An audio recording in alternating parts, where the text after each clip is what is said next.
Hey, good morning, good afternoon, good evening. Another great one for you today. Mouse Haunt.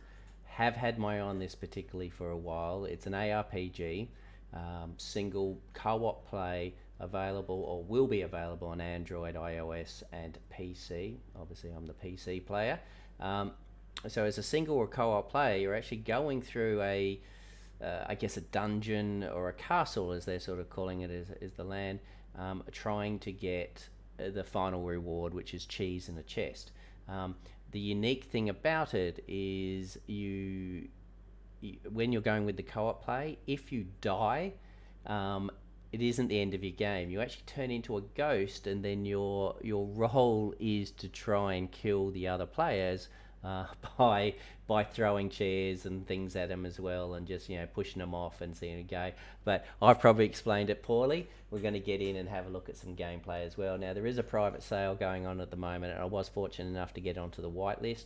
The whitelist was allow me to pre-purchase a mouse for the upcoming release for next year, and also get some mouse hort tokens.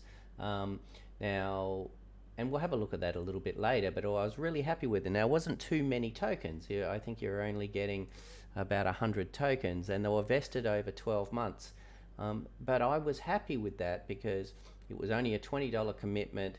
Every month they were going to release you about 10 or 12 tokens, and it just talked about the long-term viability of the game. So they've released a lot of these packages, so a lot of people that want to play the game and get in can have it, all vested over the 12 months, so you're not getting these whales or even like these large sponsors or investors that could potentially dump and sort of smash the token. They've spread it out to a lot of people. Yes, there may have been some bots and some multi-buyers and that as well, but I think it was a smart way to do it, to get more token holders, more holders, and therefore try and secure the price as well. But let's get into it as well. I think there's some nice gameplay and footage as well. As we sort of said, the idea is to get through the dungeon and get your cheese. So your mouse heroes are your NFTs. The other things that are actually quite interesting is not only the mouse heroes your NFTs, but the castle and the land is the NFT. So one of the great things that they've got in the game is the fact that you can buy the land and you can design your own castle with traps and issues, and then you can put that castle in for people to rotate in through that castle to try and get rewards. And I think that's a really nifty way for creative people to get in there. So let's see, we'll jump into the white paper itself, we'll have a look, and then we'll have a look at the gameplay. So you said Mouse Haunt is a 3D isometric team multiplayer game where there's two teams, Mouse Heroes and the Ghost team that's trying to kill the Mouse Heroes. Twist comes that when a mouse dies, it's not the end. They come back as a ghost, switching teams, and they swing in the odds of the battles. Now, they have a new objective and earn their score. And MHT tokens as well. But let's have a look at the video.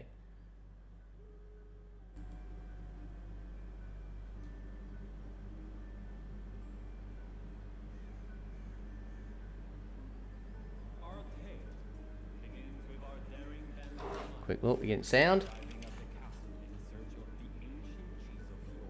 We are.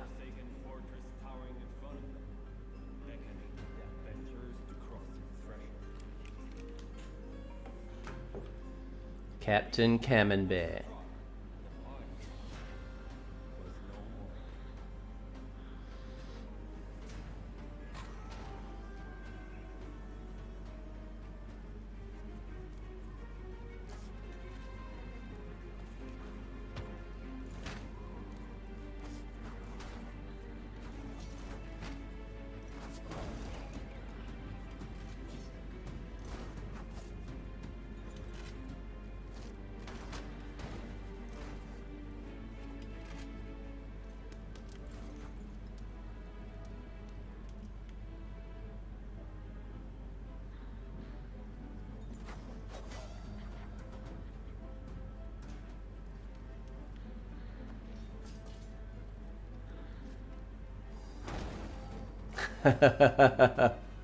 Alright, effectively.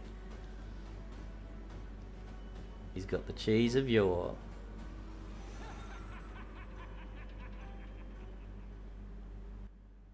All right, I like it. I think it's a nice concept to a game, a little bit different. Yes, an ARPG. I do like ARPGs. Am I expecting a Diablo? No, I'm not. But that is nice. Um, Everything is either a threat or an opportunity. Every object inside the mouse or console can be can be interacted with. I'm just going to miss it. And that means different things for mice and ghosts. The mice, every object is a threat for their life, therefore they can feel vulnerable most of the time. The ghost, every prop is an opportunity to kill the mouse. The mouse. The mouse. So they're able to plan their moves. So the control of the pacing shifts between the two teams to keep the game interesting and appealing. The victory must be achievable at all times for every player at the given moment. Perfectly balanced gameplay would make the game less thrilling. I totally agree. Which goes against the game pillars. Instead, making two teams equally powerful in strength and weaknesses, and the team shifts during the gameplay. At the start of the game, the proportion of mice to ghosts is high. So the mice have more control over the game. Towards the end of the game, the number of ghosts increase because the mice have died, shifting the control of the pace to the ghosts. Level design plays an important role in a sense. Line of sight, prop positioning, target audience, me. Mouse Hero gameplay. So common, rare, epics, and legendary. And I think I may have got an epic. Which I'm super excited about. The fur genetics determines the appearance, determined by the appearance.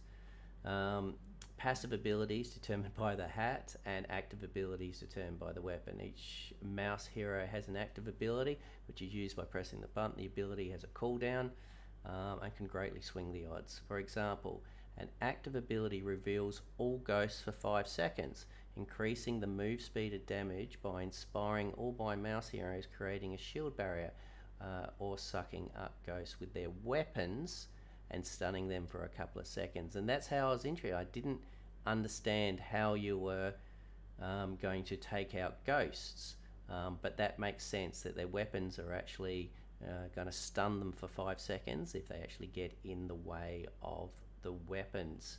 The ghost gameplay. Ghost gameplay is obviously to prevent the mouse hero from progressing further up the castle and obviously getting to the cheese. Objectives can be two types: throwable objects and special traps. After possessing a throwable object, the ghost may move it around and charge a powerful throw. The longer the object is charged, the ghost, the further it launches and the damage it causes. Traps keep the gameplay fresh and unpredictable. Ghost players can active fireplaces, furnaces. I have seen that as well, where they were actually sort of knocking things like that. Oh, it looks like we've got health and maybe a bit of mana to go as well. Playing as a ghost should feel rewarding, exciting. Playing as one of the mouse heroes. Oh yeah, that's good as well. So playing as the ghost should feel just as rewarding and exciting as playing one of the mouse heroes. After the initial launch, we intend to get community feedback and deliver new, and balance it. I'm good. The dangers of the castles as well. Holding to charge, releasing, traps, and the castle and the land. This is what I was talking about before. So, I mean, I don't think I'm going to be a whale enough to buy one of these NFT lands, nor do I think I've got the creativity to create something as amazing as what some of these people are going to do. But the feature allows players not only to own the land, but generate a passive income by creating a level, a game, and the mouse horn. That is fantastic. That is awesome. That is just incredible, and and I'm looking forward to sort of seeing some of these, and it's just a great way to do it. So creating your castle, getting it put into the roster. I guess people will vote on it, and therefore the vote ups will also mean that your castle is there more often. That is phenomenal. So you've got the castle upgrades. Players can upgrade their castles to increase their mouse hero energy and recharge rate. Castle owners can also buy packs for the castle editor game mode. Okay, that's what I thought. as we develop our lands, castles and castle editors, where players can build castle levels for themselves, and that's what they were talking about. Breeding, there you go. They will have breeding, they will have renting. That is interesting. Tokens, do we have a road bat? Now the team itself, the team's on the other one, but it's actually quite a large team. So we're looking for Q4 is where they're at the moment. So they've done the pre-sales. The token is not out at the moment, but they've done the pre-sales. That's allowed us to get some token. First lot of tokens available next month. As I said, it's only a small amount, and it will be released as they've got on PancakeSwap. Legendary Ghost or Legendary Ghost NFT pre-sale for those that want to buy it. I'm happy with my Epic, but I will certainly have a look at the prices as well. And then Mouse Haunt token staking, so whether it's actually staking your mouse to just stake until it comes out. Castle land sales are in Q2, and the PvP is going to start in Q3, so it is so far away. It's like about a year down the track, but I'm still super excited for the game, and I look forward to watching it, and look forward to actually bringing updates on the game to sort of see how it goes and how it develops. So I think it's certainly one to watch. Even if you don't have an opportunity to get in, I think next year they will certainly have some more. Here is the prices, so you can actually have a look at it yourself. So there you go there. So as it was said before, you get 150 Mouse Haunt tokens for $20. So I was happy to invest that for. Remember, the game isn't being released for, what did we say, in Q3 next year. So by the time the game releases, then have a look to see how those tokens are going. A rare mouse, you're looking at a rare mouse at about $45. I think that's really reasonable as an entry price. Remember, they're also going in for breeding.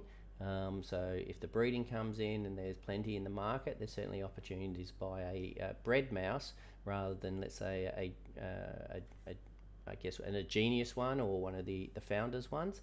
And you should be able to get a really good price there. You only need one mouse to play. Now each of those mice are going to have abilities, so you may be buying mice based on the ability that you actually want. So maybe looking at the market, seeing the abilities that you do actually want, because you certainly, after a period of time of gameplays, there's going to be enough videos out there to certainly say what is the best ability that come in. But I'm excited. Alright guys, as I said, just a very brief video on, I think there was another one just quickly going down, another video here. I don't think you can certainly, but this is sort of showing the fires, how they're actually using, not so the throwing traps, but the fires. The ghost is going around opening up these furnaces. He gets caught into the furnace, dies. The second one does not, but he's able to open the chest, collect what he needs to collect, and that obviously opens the door to get out to the next level. And that's where it stops. Ladies and gentlemen, thank you very much. I hope you liked it. Don't hesitate to hit that like and subscribe. It helps me out a heap. And if you'd like to see more of Mouse Haunt or any of the other videos that I'm doing, we'll see you in the next one. All right.